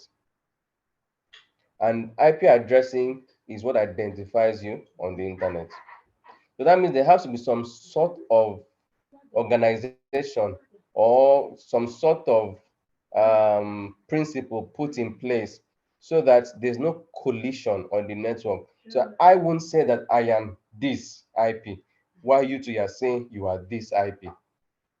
So that means when the network then goes, that means I might get someone else's data that is not meant for me. which leads to issue on security, on breach, and things like that. So that's where the IANA comes in. I'll need to quickly look at what the full name is.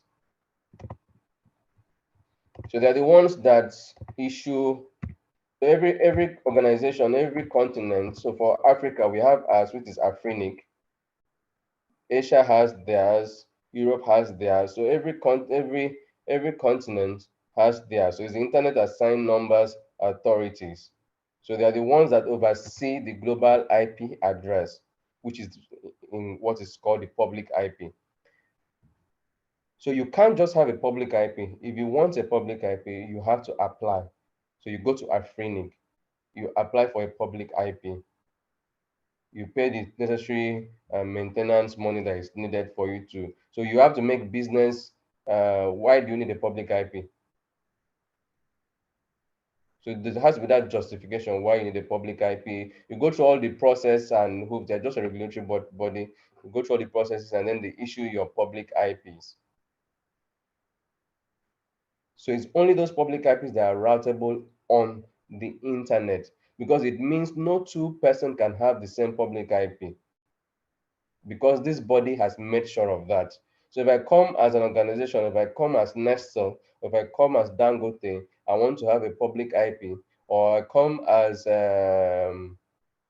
if I come as say zone that I work for, I want to have my own public IP because I want to differentiate my services. I want my services to be available on the public internet faster and closer to its end users. It means that that body won't give my public IP to another party that comes, making my IP unique to my organization. So that's one way to regulate that. And then it's only public IPs that are routable on the internet. What that then means is this. If we were to give every devices a public IP, like I said, we just have 2 to the power of 32. It's not an infinite range. I don't think the IP address is enough for every devices. So that's where the private IP address now comes into play. That if you are within your enterprise, within your organization, you can give yourself a private address range that is left to you. However you see fit, administer it as a network engineer, or as a network admin, or as a DevOps guy. However you see it. So these are the private address ranges that are used within your organization. These addresses cannot go out to the internet. The only way they can go out to the internet is by something called NAT, Network Address Translation, whereby your private address is translated to a public address. Some vendors call it masquerade. So they masquerade your entire network.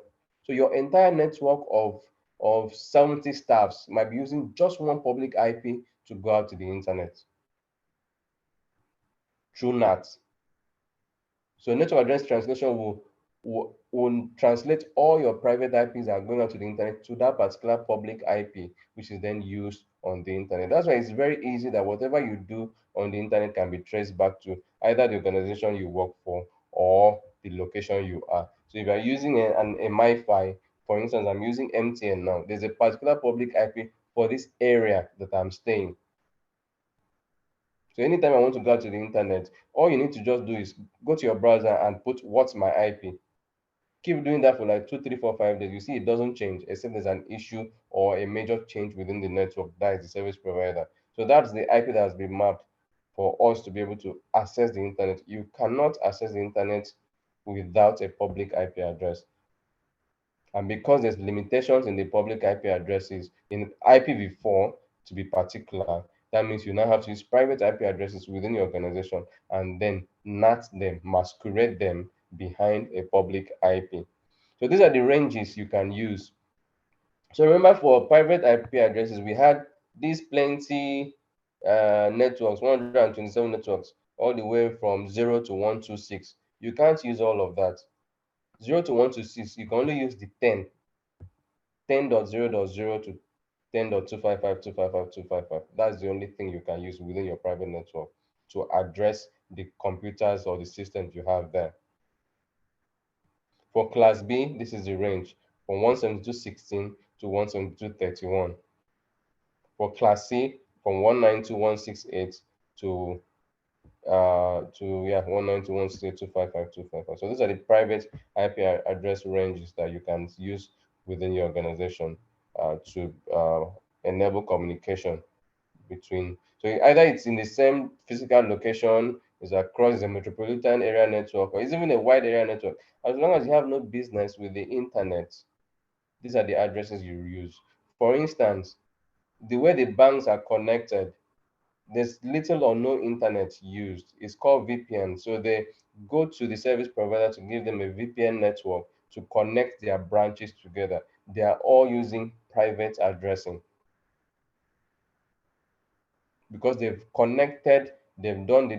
the connections either themselves or through the service provider, and they have the correct routing. So that's why you can go to an ATM in Warri in a full roundabout, and then you slot in your card, and your database somewhere on Victoria Island is accessed, and then you can make your withdrawals because the service provider has connected those branches, giving them that metropolitan connection and the wide area network back to the data center for them to do all those communications. So that's that about public and private IP address. I hope I'm clear.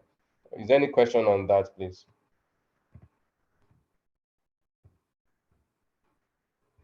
Any questions on the public versus private IP addresses?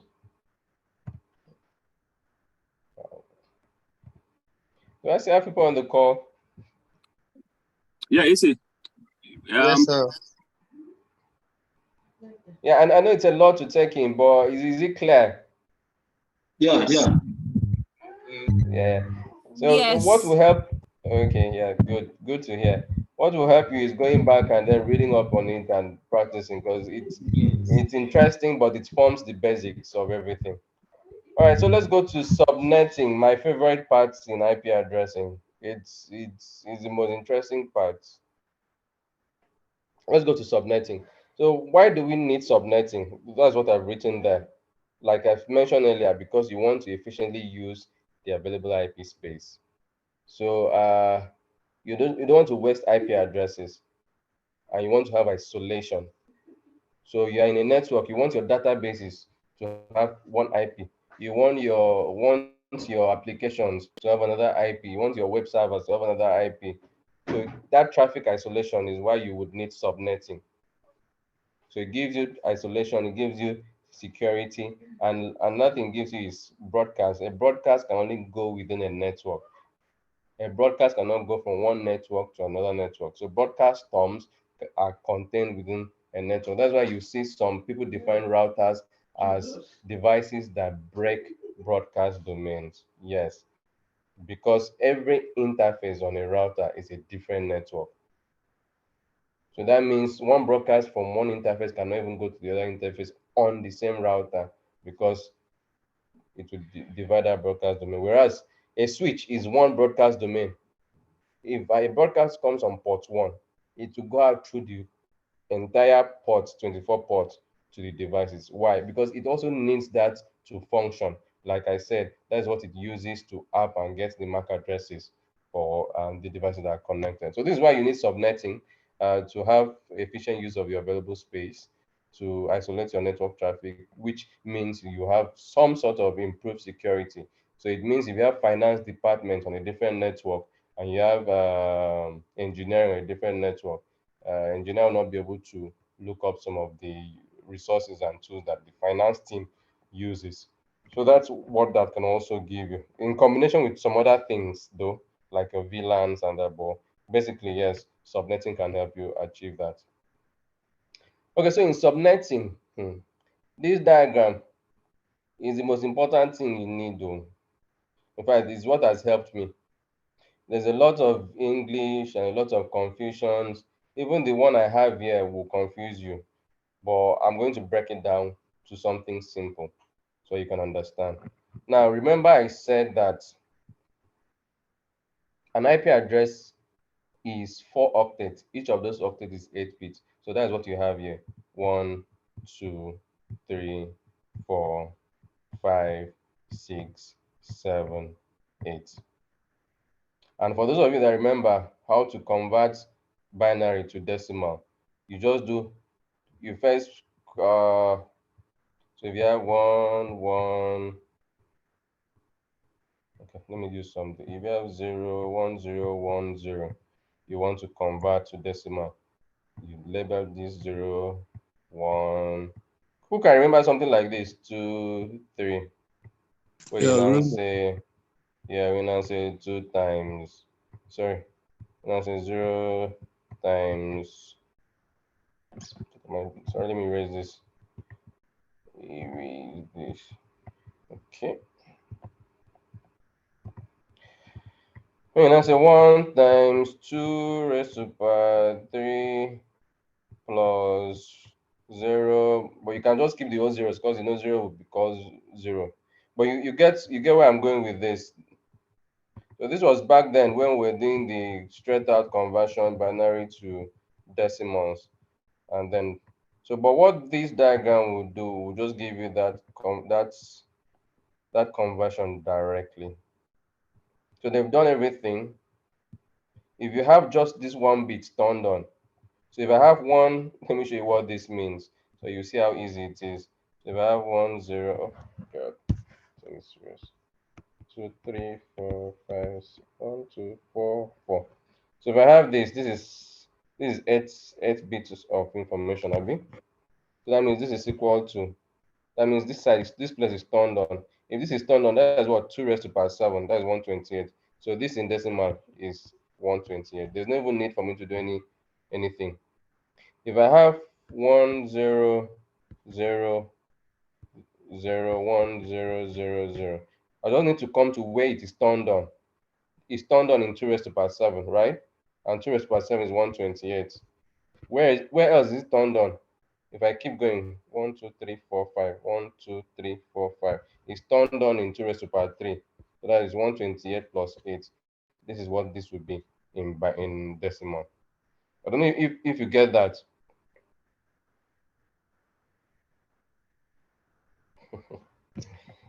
I don't know if you get that. So I've done magic. You've done much. Yes. Oh, sorry. You've done the magic. They say I've done magic. Okay, let me take it up. Let me take it from the start again. So this corresponds to the octets. So in an octet, you have 1, 2. Oh, sorry. Let me get this pen again. Okay, this pen. Okay. So you have eight bits for every octet in an IP address.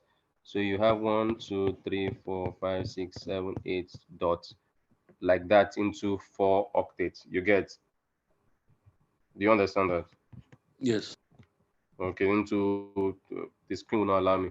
So what I'm saying that each of these octets correspond to what you have here. So if I have only one turned on in this IP address, it means the decimal equivalent of this one turned on is 2 raised to power 7. Because if you go back to that your way, it's the same thing. This will be 0, this will be 1, this will be 2, this will be 3, this will be 4, this will be 5, this will be 6, this will be 7. Correct? So that means this would have been 1 times 2 raised to power 7. Am I right? Yeah. Your traditional way of converting, this is what you would have gone through to convert. You would have started doing all this to do 1 times 2 raised to power 7, which is 128. Now, conversion is easy in IP address because the only things you have is the ones and the zeros. So that means wherever you have it turned on, you just need to add the decimal equivalent. So the things you need to cram, the things you need to know is this last one here. If you can just have this last 64, 32, 16, 8, Hello. 4, 2, 1. Yeah, I can hear you.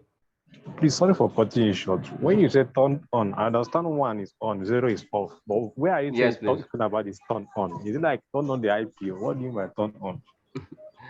So when the bit is turned on, that is whichever bit, whichever binary you are trying to convert. Like now in this binary here that I wrote on top, how many bits are turned on? Just One. One. Just one, exactly. So you now correspond it to here. So in this table, the decimal of that one bit being turned on is what? 128. 120. So that means the whole of this binary is 128. But if this binary was 1100, this other side was 1, that means 2 bits are turned on, right? yes. Yeah. That means for me to get the decimal, I just need to add 128 plus 64, which is 192. So it's simpler, it's faster. Okay, so for instance, now maybe I want to, because we are talking about subnetting here. So with this kind Yes. of stuff, which means, let's say I have 101, which means if I want to generate this kind of IP, I'll be having like 128 dots, 0 dots, then that of 32. So I want Okay, to yes, you I apply get. to your subnet. So what I haven't gotten to subnetting yet. I want you to even have an idea of how the conversion is done between decimal and binary in a faster way. Because once you're able to do this, you're able to subnet faster by mere looking at it. So you're able to, because all these things you're seeing here will form your mask, will form your incremental value. You see these three columns here. Those are the things you need. They will form your incremental value. They will form your subnet, your new subnet mask after you subnetted. So it's very important to know how to move from decimal to binary, from binary to decimal. So I'll take that again, from moving from binary to decimal. So from moving from binary to decimal, you just need to look at the bits that are turned on. So if I had 1, 1, 1, 0, 0, 1, 0, 0. So it means this is turned on, this is turned on, this is turned on, this is turned on. That's correct, right? So I just need to add this 4 and I'll have my number in binary. That would be, let me quickly use my The number in calculator. decimal. Oh, so yeah, thank you. My number in decimal. Let me quickly use the calculator. 128 plus Hello, Isi. 64. Yes, please. Yeah, sorry for continuing. This is Dapo. We Yeah, have yeah, those yeah. 10 minutes. Ah, I for just Yeah. start with this update. I say to God, 32 plus 16 Okay. plus. So Okay. 2 4. So you got 224, right? 234. 234. All right, Yeah. thank you for that. So 234. Okay. Okay, let me so that we can quickly go to the subnetting improper. Ah, that's interesting. They not have taken so much time. So if you want to go for decimal to binary, it's the same thing. So if you have 128, 64, 32, 16, 8, 4, 2, 1, and I want to convert, let's say I want to convert I want to convert 192 to binary. So I'm going to look at these three things. Which of them can go inside 192? As in, can I subtract 128 from 192? Yeah, so I can subtract 128 from 192. So I put in 1. When I subtract 128 from 192, what is left, please? 192 minus 128, what is left? 64. 64. So that means 64 can still be subtracted. That is it. Any other thing? Nothing. So every other thing will be 0. Give it 0, 0, So, 0. yeah. So that's it. So you just keep doing that. If this was 194 instead, so it means after subtracting 64, I should still have 2 left, right? 2 left. Yeah. So that means where I had 2 will now be 1, 0. I don't know if you get it. So that's a quick conversion between the binary and the decimal. So please just write this down. Get this. This is very important. This is what jumps you back and front, because now we're now going to subnetting. Okay, subnetting is in 2 ways.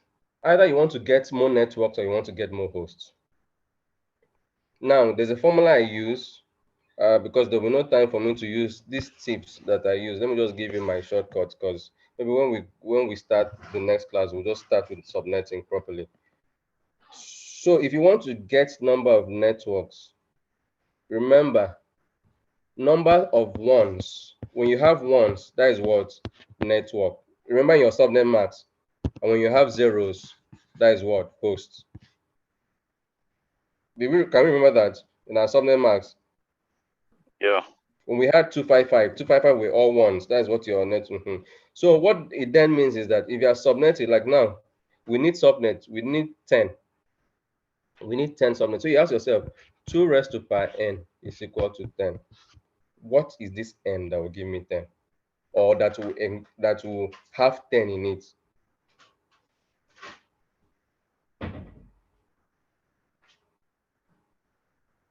How many? Who can give me the answer? What n do we need here? 2 raised by what will equals 10, or will have 10 in it. It doesn't have to be exact. I don't know if you understand what I mean. 2 raised to power 4. 2 raised to power 4. 4. Good. So 2 raised to power 4 will be 16, which is inclusive of 10. So that means I need to reserve 16 bits in my subnet.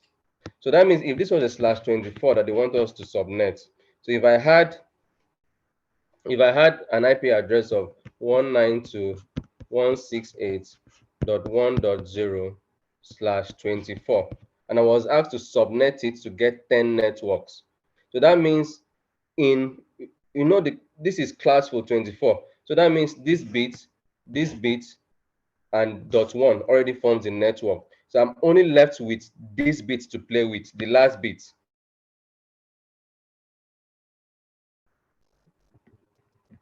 I don't know if that's understood. Sorry, I think I need to change that. /24 won't give me 16. I need to make it probably a slash. I need to make it a slash. I need to make it a slash. Let me just use a class A network.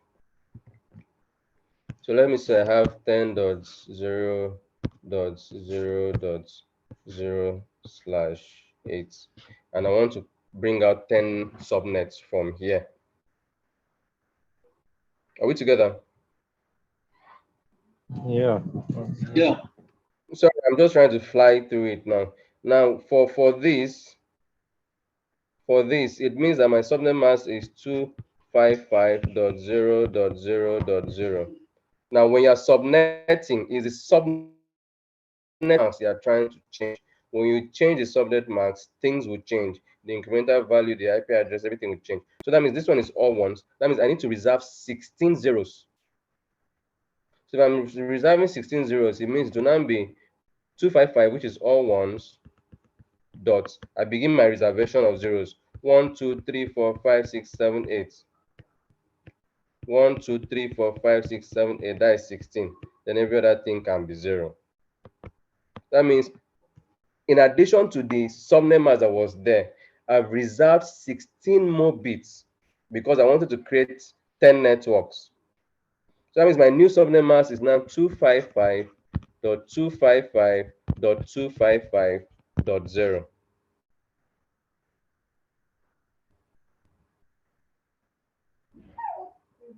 I don't know if that is understood.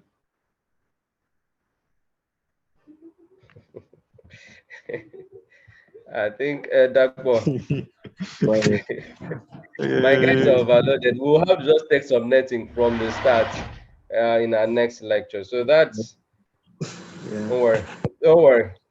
Subnetting is simple. It's simple because I need you to get these basics. Once you get these basics, you will just look at this and know that, oh, you know what? To have a network with 16 hosts means I need to be here. Means I need to be somewhere here. So that means I just need to have 1111000 as my subnet max, and I'll have, because your last high order bit is your incremental value. So in this one that had 4 ones, this was the last high order bit. So the incremental value is 16. So that means this network will have 16 hosts per network. If I wanted to have 32, I just needed to have 1111000, which this now is a subnet mask of 224. Because I add 168, 28, 64, 32. If you add these 3, you have 224. So it's like I said, this guy is the key to subnetting. But you need to understand how everything fits here, because everything you're looking for, number of hosts, number of network, is inside this three box. But that would be for our other class. So that brings us to the end. So I think once we have our next session, we'll start with subnetting, and then we'll go into our hands-on.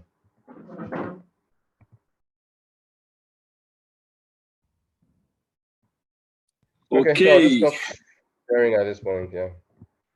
All right. Thanks a lot, AC. So let us take questions. If you have questions, we'll just take 2 questions again because of our time. If you have any question, please kindly unmute and ask your question. Do you have any question from anybody?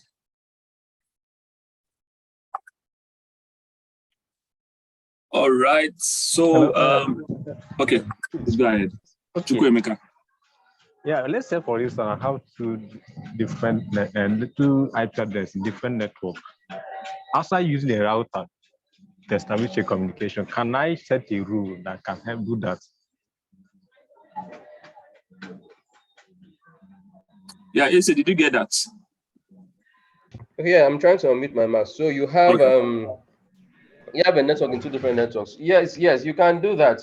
You can do that with layer 3. So there are layer 3 switches that can allow you to communicate with 2 different networks on 2 different VLANs. So you're now creating a VLAN for a network, another VLAN for that network, and then you turn on IP routing on that layer 3 switch, and then you can communicate between the 2 separate networks. Outside of that, outside of inter-VLAN routing for you to communicate between 2 different networks, no, I'm not aware that you can do that. You can't do that. So for instance, in an organization, when you're doing your IP reservations, yes. So the MAC ID that is always used, does it have anything to do with the IP configuration, or just like to have a unique identifier for that particular device?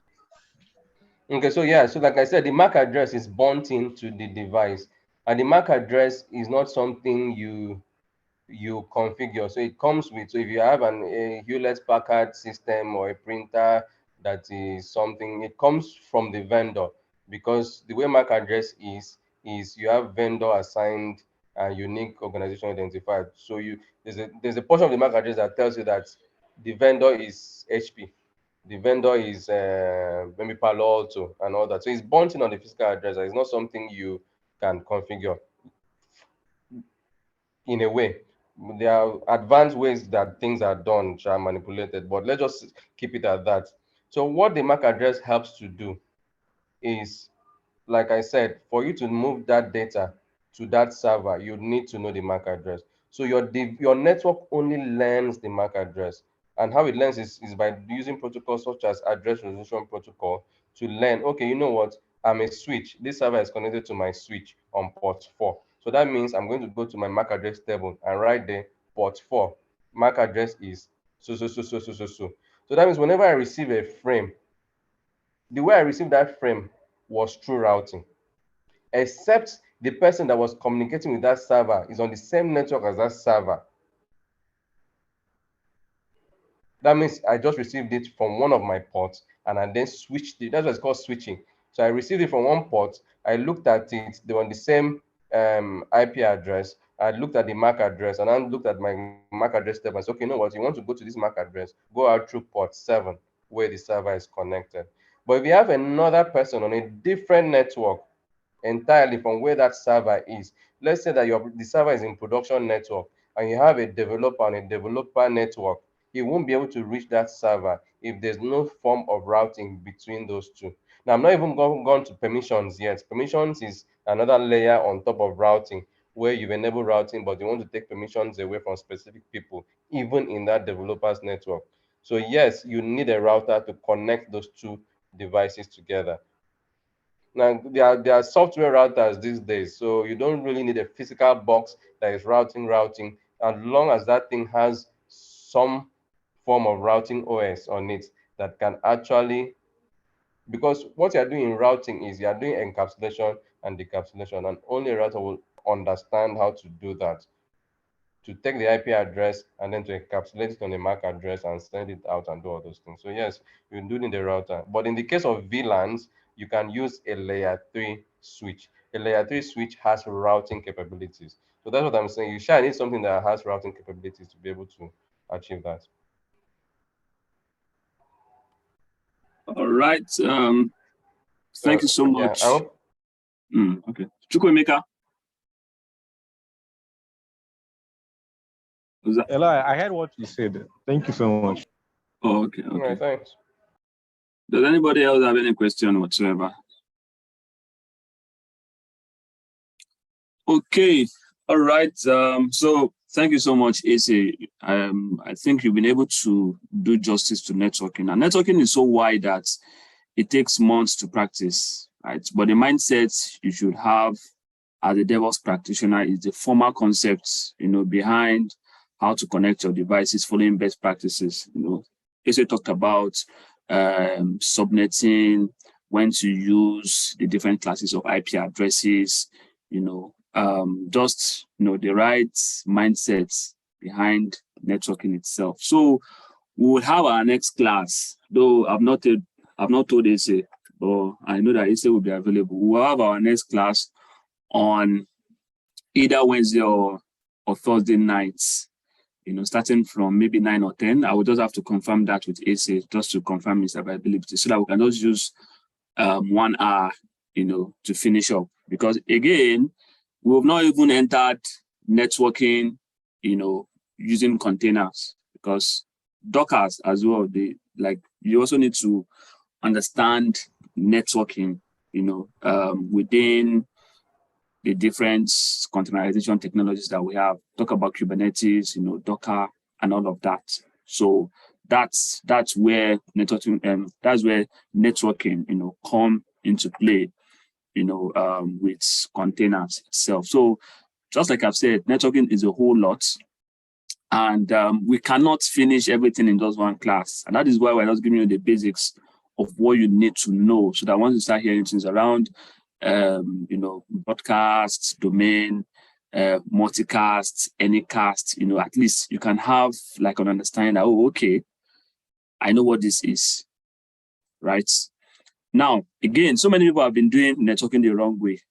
And then usually when you now begin to experience issues on production, immediately as a DevOps practitioner, you should be able to detect if it's a network or application issue, right? So troubleshooting is not a guesswork. So as a DevOps practitioner, don't say that troubleshooting is for the network guys.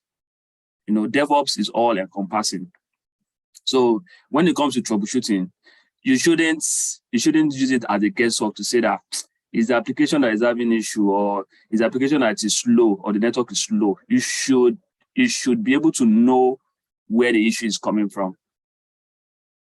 You understand? That is why we are taking you through the steps from ground zero to a level of comfort and understanding, which is what that is all about. So the mindset that we had is, we don't want to just rush DevOps to say that, yes, no, we are starting from ground zero. And that is why we are teaching you basic things like OSI model, right? And people will not be happy with what we are doing, because they'll be like, these guys are not teaching DevOps. But we are actually teaching DevOps. You understand? So we are starting from ground zero, so that someone that has never heard of IP addresses before would have an idea of what it is. So we are not rushing DevOps. And that is why we are taking all of these steps. So please don't miss any of the classes, right? So, and I don't think you'll find this sort of framework anywhere in Nigeria, where, where you would find a platform that is totally free, and I will teach you everything that you need to know to become a DevOps practitioner. So again, that is all about Nigerians helping other Nigerians. So I think I'll have to contact AC for the assignments for this sprint, which will be shared on our Discord channel. So you'll be expected to present as a team next weekend, right? Where AC will now, judge or advise you on your team presentation, So please let us continue to study. Let us continue to read materials, resources, go to our YouTube page, watch all our previous videos, for you to kind of like get an idea into what the bootcamp is all about. So tomorrow is PowerShell Teams presentation by 8 p.m. Please kindly take note of this. Malik, I think Malik was on the call. Okay, Malik is still on the call. So Malik will be available tomorrow for the presentation. So you all will present the assignments to Malik, who is also one of our faculty leaders. So you present your presentation to Malik by tomorrow, 8 p.m., where he would maybe ask questions and also advise you on what next you need to do. So each team will have to you have a maximum time of 7 minutes per team. So that we'll use 3 minutes for assessments for each team. So 7 minutes, you have a representative, or if you want, you can have 2 representatives, from each team to present. So so lastly, please help yourself. This IT space is shifting. Like, it is shifting. It's like a wave, that what you just need to do is just to throw in your skating board and move with the wave. But if you've not thrown in your skating board, you cannot move. The space is shifting, and DevOps is the skating board. DevOps is becoming the next big thing in the world right now.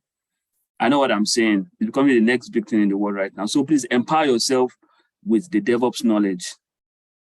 Because you realize that when we first started this bootcamp, we're up to like 60.